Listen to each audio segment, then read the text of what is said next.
Regressor of the Fallen Family, Chapter 23. Chapter 23.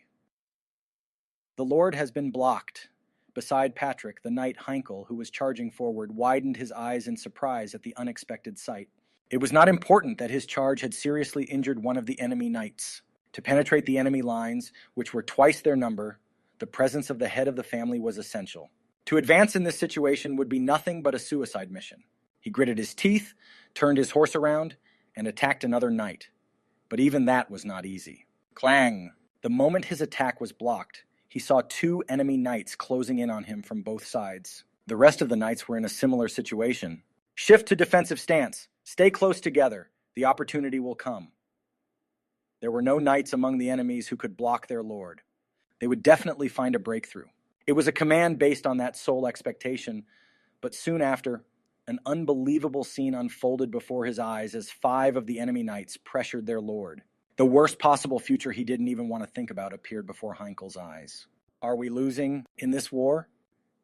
With a sense of impending defeat clouding his mind, the aged knight Heinckel had to battle his own despair first. The process of the knights being pushed back was clearly visible to the infantrymen following behind. Even if they could not see each individual knight's movements, it was clear that their side's charge was blocked and the entire formation was being pushed back. The steps of the soldiers grew heavy without them realizing. Gradually, the madness of the battlefield died down, only to be replaced by creeping fear. And Patrick was falling behind the most. Working within the manor as much as he did, he knew the situation of the war better than the average soldier, and the more he realized, the more terrifying it got. If the head of the family gets blocked, we will definitely lose.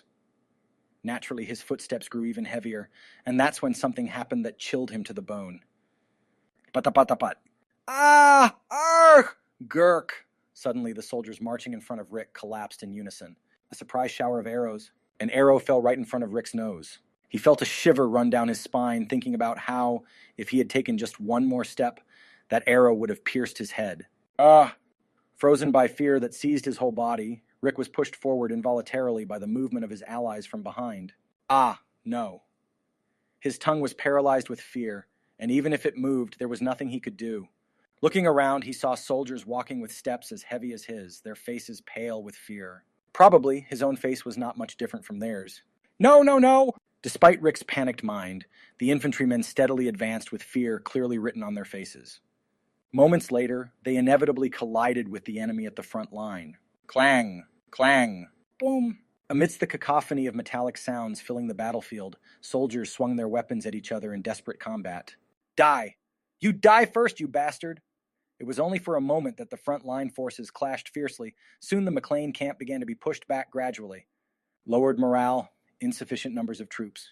It was a natural outcome given the unfavorable circumstances. And it wasn't long before this difference resulted in a massacre. The first line to break was, unfortunately, directly in front of Rick. Ah! My arm! My arm! Save me! The son of the baker, young John's arm was sliced off, and the shepherd Derek's heart was pierced through. Phelps, a tenant farmer, had his throat cleanly cut, though his expression was too contorted in pain to call it a peaceful death. Faces all too familiar to Rick fell to the ground, drenched in blood. And there were other familiar faces falling one after the other. Ah! As the front line collapsed and the sudden chaos ensued, Rick felt as if death was right before his eyes. Even as he screamed, his body froze in place, but then suddenly a spear thrust towards him. In a moment of survival instinct overpowering fear, he narrowly managed to evade. A spear cut through the air where his head had been just a moment ago. As he brushed the chills from his chest, the shaft of the spear had already struck Rick's head. Die. Thud. Irk! Above the tumbling Rick, an enemy soldier with a contorted face like a demon raised his spear. Thunk! Rick screamed and rolled aside just as the spear plunged into the ground. He managed to dodge once, but the onslaught didn't end there. Die! Die! Die! Thump! Thump! Thump. Rick had no choice but to roll desperately to avoid death. Although he was sure he had never seen that face before, the man frenziedly drove down his spear as if they were sworn enemies, which made him feel resentful. Thunk! Just then, the enemy's spear stopped abruptly due to a slightly odd sound. Get up quickly! Take up your spear! An ally helped him up. The face looked somewhat familiar, but Rick's dazed mind couldn't recall who it was. One thing was certain. This person had saved him. He was the benefactor who had dealt with the madman. Thank you, thunk. But before he could even finish his gratitude, the benefactor was pierced through the neck. Yuk, yuk. The benefactor collapsed with a grotesque cry, clutching the arrow that had penetrated his neck, reaching out to Rick as if to blame him, which sent shivers down his spine. Eek! Rick let out a bizarre sound and collapsed to the ground. I must run. I have to escape. Overwhelmed by that one thought, he stumbled back and then suddenly took off running. But his flight didn't last long. Wah! Ah! Screams and shouts filled the area. Rick, who had just come to his senses, stood still as if spellbound and looked around with vacant eyes. Before he knew it, enemy soldiers had filled his field of vision. Surrounded? We're losing?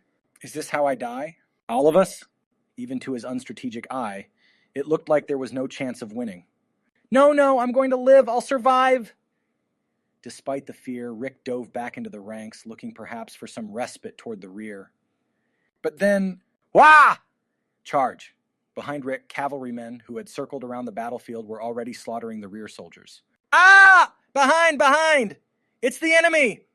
The charge from above the horses cut down both spear and man, shattering bodies like toys. Oh, no, that's not supposed to happen. Cornered and without an escape, Rick's legs shook like quivering aspen. Arr! The sound of two great swords colliding was too deafening to believe it came from mere metal. Of the two who caused this roar, one staggered while the other immediately lunged at his foe. However, Patrick, the victor of this clash, did not look pleased because he foresaw what would come next, a sequence he had grown all too familiar with. Indeed, as soon the staggering enemy began to recover, a spear and a longsword leapt out from either side.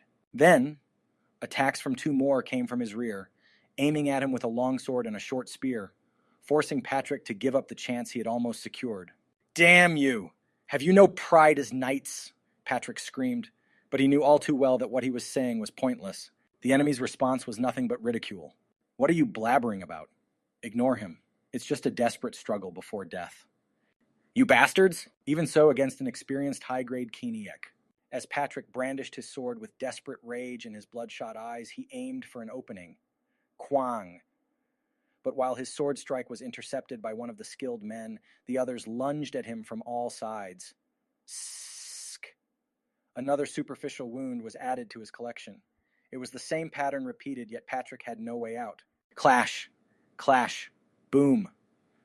The relentless assault turned like gears in an endless cycle. It was clear these men had trained together intensively to coordinate against a stronger foe. No, they had been trained from the start to capture Patrick. Persistent bastards! As he muttered with a growling voice, a way out from this trap seemed non-existent. Even if I escape, it's already too late. The Knights of McLean, though vastly outnumbered, were just managing to hold their ground, but the regular infantry were overwhelmingly outmatched. The cavalry in the rear attempted to outflank the enemy, but the enemy cavalry had not only done the same, but were already on the attack. Ah! The pained cries of soldiers, or rather of his fief's people, pierced Patrick's heart like daggers. A lump formed in his throat. No matter how much he racked his brain, he could not think of a viable solution. The feeble willpower that he managed to muster amidst despair was quickly undeterred by his increasing injuries and the groans of his comrades engulfing the battlefield. His wavering heart ushered cowardly thoughts. That's right, Logan, you fled well. At least preserve the lineage of our family. Sk. Ah! The Baron's getting tired. Let's finish him! A fleeting thought had brought about injury. These fiends. Crunch. As the feeling of despair invaded his mind, what was left was stubborn defiance. Patrick grasped his sword for perhaps the last time as he ignited his vestige of fighting spirit, but then a sound threatening to break even that slender hope reached his ears. Thud, thud, thud, thud. Cavalry? The sound of horse hooves from the enemy force's tail end charging towards him resounded through the earth. Though not numerous, the sound was enough to dampen his final spirit of resistance. Did they have more forces? But then, a sight he could hardly believe made Patrick doubt his eyes. Pat-a-pat-a-pat. Ah! The enemy's rear was thrown into disarray by the cavalry that recklessly tore through it, along with the horses that toppled. Our allies? As Patrick saw a young man with red hair fluttering in the lead of the cavalry brigade, similar to his own. Logan! In Patrick's wavering vision, an unbelievable scene was unfolding. In the forest behind the battlefield. Shortly after Teslan's army had passed, a few hundred cavalrymen who had followed the mountain path to the enemy's rear had been hiding with perfect timing. Despite being silent as death, concealed in the wood, the start of the battle had them whisper softly, "Not yet, wait." Watching his father, Patrick McLean's attack being blocked and grimacing in frustration, Logan still firmly commanded, "Like this. Did he fall to those wretches?" Information from his past life surfaced, stirring his emotions, but it was still not the time. Logan remained coldly focused, controlling himself as he kept a close eye on the situation. Even as the knights were pushed back, quickly surrounded and outnumbered, he maintained his composure. Sir Logan, should we attack now? No, not yet. While a small number of knights were unable to hold as they should, this was apparent when a lower-ranked knight had his charging lance miss and was hit from both sides by 2 spears. That grub, damn it. He had been one of the few knights who had recently begun to cozy up to him. The image of the man giving him a water bottle with a smile was still fresh in Logan's mind. "Sir Logan, are you all right?" "Yes, I'm fine." Despite his voice seething with suppressed fury, sounding anything but fine, Kai remained silent, his trust in his young employer's tactical sense solidified by their successful ambush. But as the infantry clashed and the lines broke, he had to speak up once more. "Sir Logan, even now, isn't it the time?" "Not yet, not yet." Blood dribbled down from Logan's tightly clenched lips. He, too, was filled with desire to charge at any moment, maintaining his sanity with such grueling self-control. Even if it were faces of strangers, the sight would have been painful, but many of the falling soldiers were familiar. The gardener Cobb, who helped them maintain at least a modicum of noble dignity in their barren fiefdom, fell with an arrow through his eye. Leo, the servant who had just begun to greet him with a smile, saw Cobb fall and dodged in alarm, only to have his throat cut by an enemy blade and collapsed. The perspective granted by his post-haste ability made the sight all the more piercing and agonizing. Logan forcibly averted his gaze from the hellscape, concentrating on the movements of the targets he had identified. Not yet. Is it still not time? Waiting any longer risked the possibility that, even if they won the war, his house's power would be far from intact. As Logan's dilemma deepened, his awaited target, the enemy's cavalry, finally reached the location he had anticipated.